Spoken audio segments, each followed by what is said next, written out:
What if one road trip could show you South Vietnam's vibrant energy and its quiet soul? Vietnam is a land of contrasts, breathtaking sand dunes, vibrant night markets, and peaceful temples, alongside sprawling resort developments that are reshaping its coastline. Hi, I'm Justine. And I'm Daryl. In this video, we're going off the beaten path to experience these contrasts for ourselves.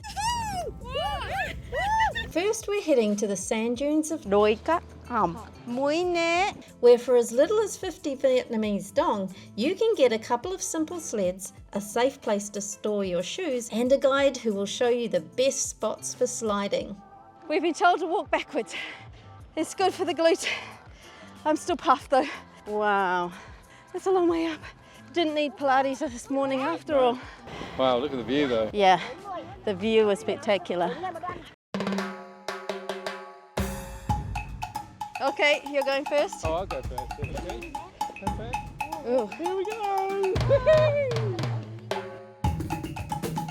Our guide had an infectious sense of fun, and just one go wasn't enough. She had us trying out as many poses as she could think of. Oh, and we had a roll. And we definitely recommend finding yourself some friends to do the caterpillar. Help me here. I'm not looking forward to this anymore.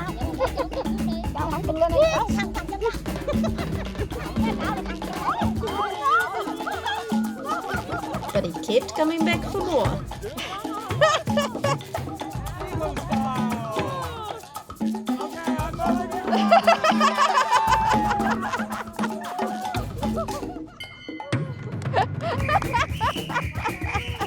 So, end of the day of activities.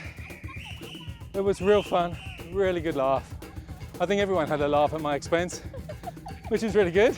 Yeah, a lot of fun here, a lot of fun. And the people just make it, it's amazing. Really amazing. And they're so passionate about you having a good time. Excuse my out of breathness. Got eyes full of sand, mouth full of sand, everything full of sand, right? The guides are also a dab hand at taking excellent photos, so you might want to have some small change ready to give them as a tip. Your Instagram feed will thank you for it. We're heading to the sand dunes of Nha Trang. We're at Doi Cat Nam Coung. I have no idea if I'm saying that right. I'll play you the actual pronunciation in Vietnamese. Doi Cat Nam Coung. I think I was close. These are enormous sand dunes and you can just come out and play. We're really lucky because the people that are hosting us have a four-wheel drive and they're going to take us on a spin. So I've never actually been in a 4x4 doing 4x4 before. Okay, I'm in the front. Have you seen the hill up here? Okay. Alright, good luck. So now I'm going to see what a 4x4 is supposed to do.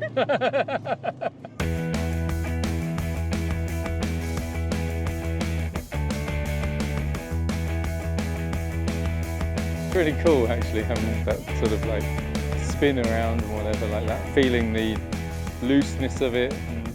It's moments like these that remind us why we travel. It's not just about ticking off the big landmarks. It's about finding places that help you reconnect with yourself and appreciating the beauty of nature and the joy of simple fun. It's a bit windy today, but then we are on top of a dune, so you know. You're going to buy yourself a 4x4 now? No, because from an environmental point of view, this is definitely a Ford gas guzzler. He's going to donut it, isn't he? Yeah, he's going to donut it. Hey, there it is in action. Okay, which way's out? Because they've gone. We're not lost again, are we? Now, if you don't have your own four-wheel drive, you can hire one here. Or you can just walk the dunes yourself. When walking the dunes, take note of landmarks before you get in there, because it does all start to look the same after a while. Getting lost is fun. As we continued along the coast, we came face to face with the flip side of tourism, an eye-opening contrast that left us with a lot to think about. It's a nice corner of the world, isn't it? Beautiful coastline. So as you drive down, you'll be able to see spots of coastline that are still untouched except for the goats. These aren't necessarily going to be here for much longer. What is this telling us? Ah, this is the plan for the future. Like the government took it over. In the past, we can access like a lot of private area, but now they start to close off. So in the future, will be resource. So there's some people who actually own houses down there and were operating them as homestays, but can no longer operate their businesses or live in their houses because the government has claimed back this land with the intention to sell to private resort companies and big hotel chains. We got to see the results of such development down the road at Nova World, a massive resort development that's rapidly transforming the landscape. And definitely this one is entirely tourism hyped. We've got a fun park, we've got a dinosaur park, Ferris wheels, circus world, restaurants galore. Very, very pink restaurant. But it's mostly actually only half built, so it's still in development for sure. Rent yourself a deck chair and an umbrella. Wow, it's a very long, empty beach. Now the locals have told us that at this time of year, the waves are quite strong. There are flags out there. Found a lifeguard and an explanation of the flag. One blue is bathing is allowed and the other blue is dangerous creatures, so you wouldn't want to get those confused. You certainly don't want to be colourblind. Wow, that sun is brutal. I can really feel that. What is with that? That is the strangest. Is it supposed to be like a Marilyn Monroe kind of? Yeah, I see now.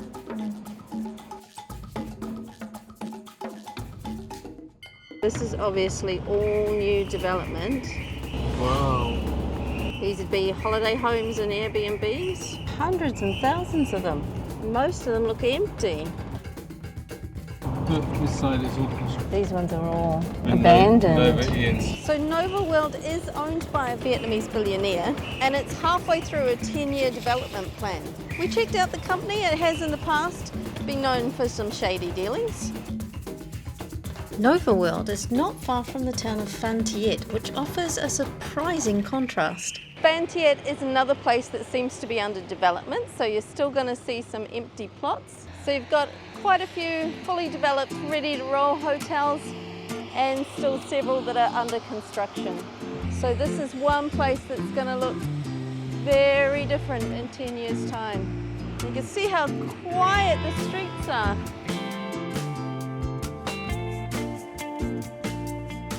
So we found the sea, an abundance of mussels, and it goes all the way down the coastline. Woo!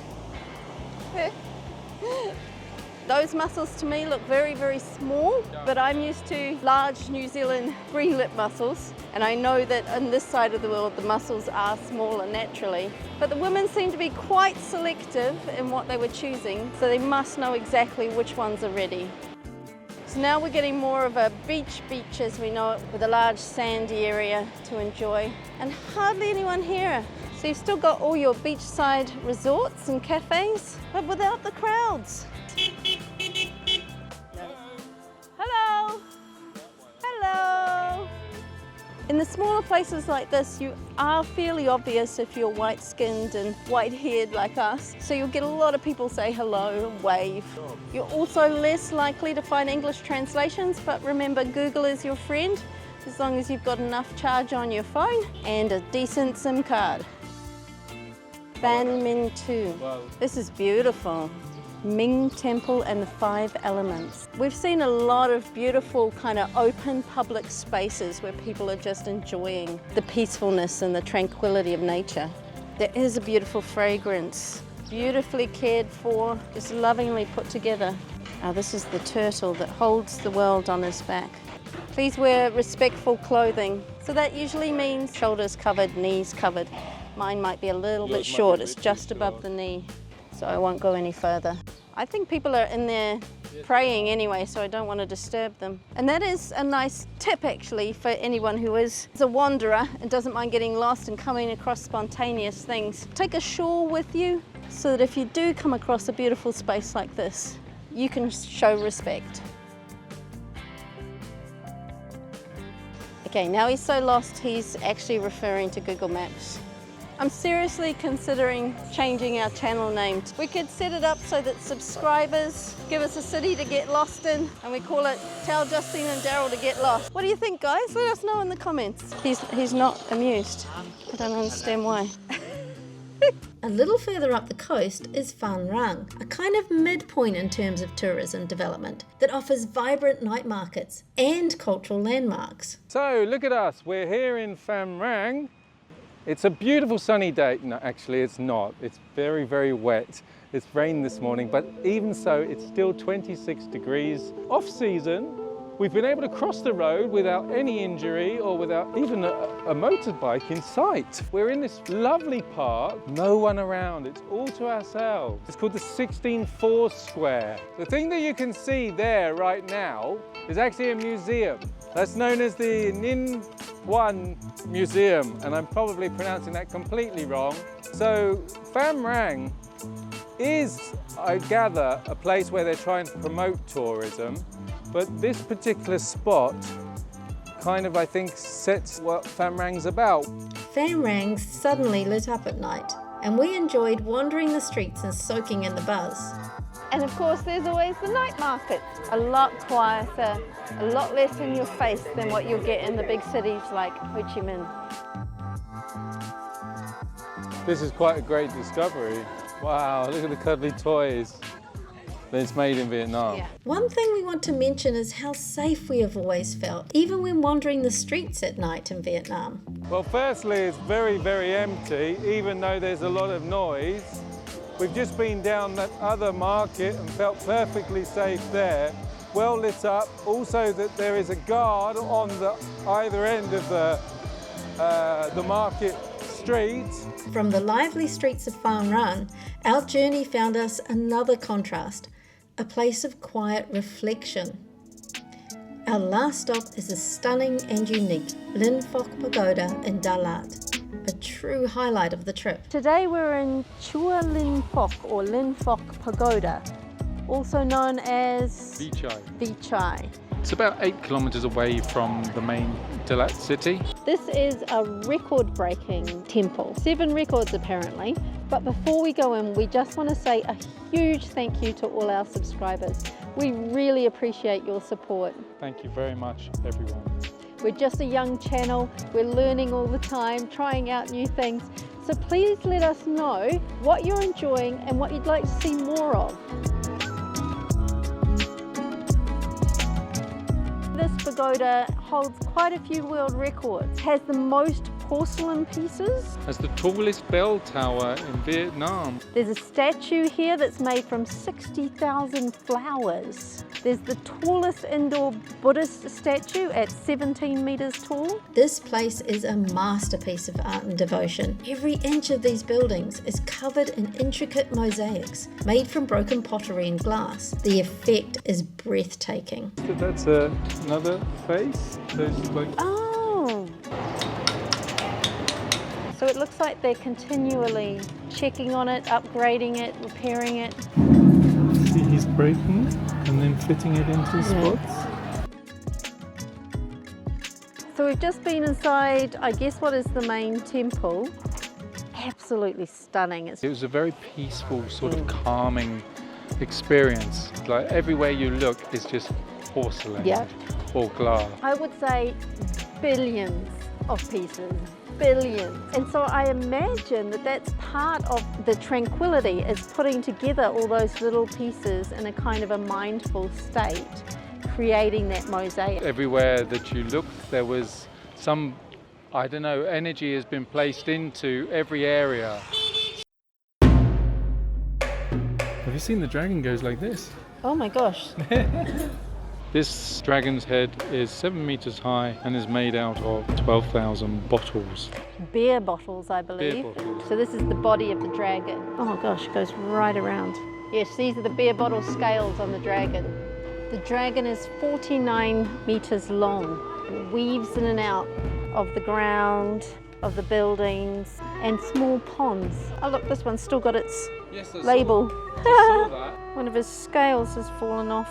Is that good luck when you find a dragon's scale?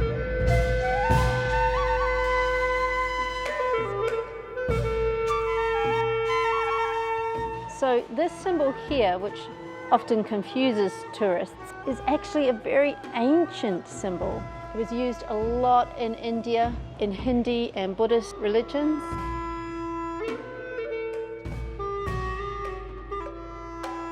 This is a certificate from the World Records Union. The statue is 17 meters tall and weighs 3 tons, made out of flowers. It says 650,000. I'm not sure if they were fresh when they started, but now they're mostly dried. All different yellows and oranges and white.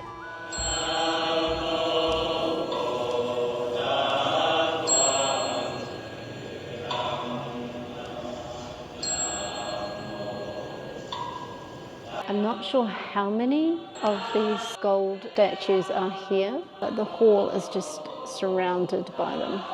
So just to be clear, these are not actual people, they are statues. Gave me a bit of a fright when I first came in. This entire building is mosaic, ceramic and glass tile. Absolutely mind-boggling to think about the work that has gone into creating this. Each column in itself is an artwork. The dragons weaving around and circling each other, twisting around each other. So on any one column there's multiple dragons.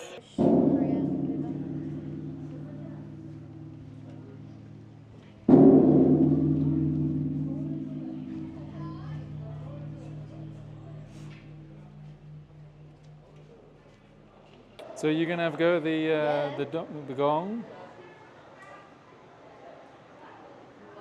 Right, let's have a look at this. Whoa! May the world see peace, understanding, love, equality of abundance and happiness.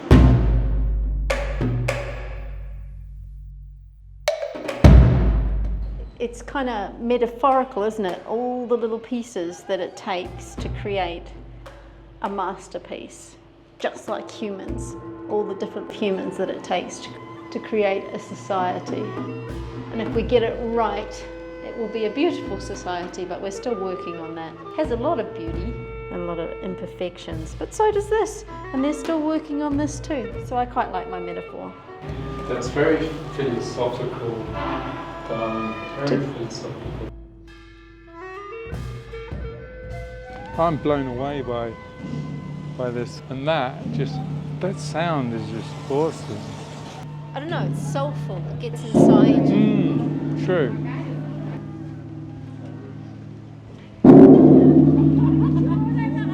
Daryl's suddenly become very popular. So a great day, we've really enjoyed it. Yeah, I thought this was going to be sort of like touristy trappy, but to be honest with you, it's really calming. It is operating, people are coming here and praying. It looks like it was a very personal space to several people. That's what I think is its charm. So in the end, South Vietnam has showed us that true beauty lies in the balance between adventure and tranquility, energy and stillness, discovery and reflection. Happy travels, everyone!